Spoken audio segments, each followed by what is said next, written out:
গাজীপুরে কড্ডাবাজার নবগঠিত কমিটির উদ্যোগে জমকালো প্রায় ৩০০ মানুষের আয়োজনে কালিয়াকৈর চা বাগান তুরাগ রিসোর্ট নৌ ভ্রমণ সম্পন্ন হয়েছে। আমাদের গাজীপুর প্রতিনিধি মিজানুর রহমান জানান, গাজীপুরের কড্ডাবাজারের আগের জৌলুস ফিরিয়ে আনতেই মূলত এই নতুন কমিটি ঘোষণা করা হয়েছে।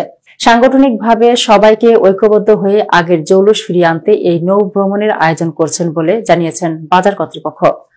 স্বতঃস্ফূর্ত এবং মুখরিত আয়োজনে প্রধান অতিথি হিসেবে উপস্থিত ছিলেন আলহাজ সাইফুল ইসলাম সরকার বাবুল, সভাপতি কড্ডাবাজার কমিটি ও সাবেক চেয়ারম্যান বাসন ইউনিয়ন পরিষদ, মানবাধিকার কর্মী শহীদুল ইসলাম মোল্লা সিনিয়র সহসভাপতি কড্ডাবাজার কমিটি ও vice chairman human rights society কেন্দ্রীয় কমিটি, সহসভাপতি মোহাম্মদ রাশেদুল রহমান সরকার রশিদ, মোহাম্মদ শফিউদ্দিন খান, সাধারণ সম্পাদক আলহাজ মজিদ তালুকদার, সিনিয়র যুগ্ম সাধারণ সম্পাদক আসাদুল ইসলাম আশু, সাংগঠনিক সম্পাদক ডাক্তার শহীদুল ইসলাম, উপস্থাপনায় ক্রীড়া ও সাংস্কৃতিক সম্পাদক মোহাম্মদ মিজানুর রহমান মিজান, মোহাম্মদ মাইদুল ইসলাম সরকার তুষার সহ কড্ডাবাজার সংশ্লিষ্ট ও গণ্যমান্য ব্যক্তিবর্গ। আমরা আজকের এই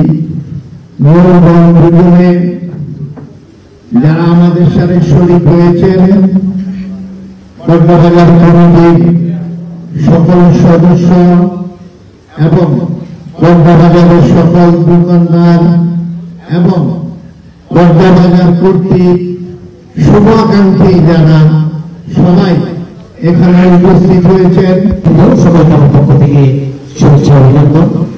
এবং আজকে আমরা সারাদিন আনন্দ রস করলাম। কেমন হয়েছে আজকে?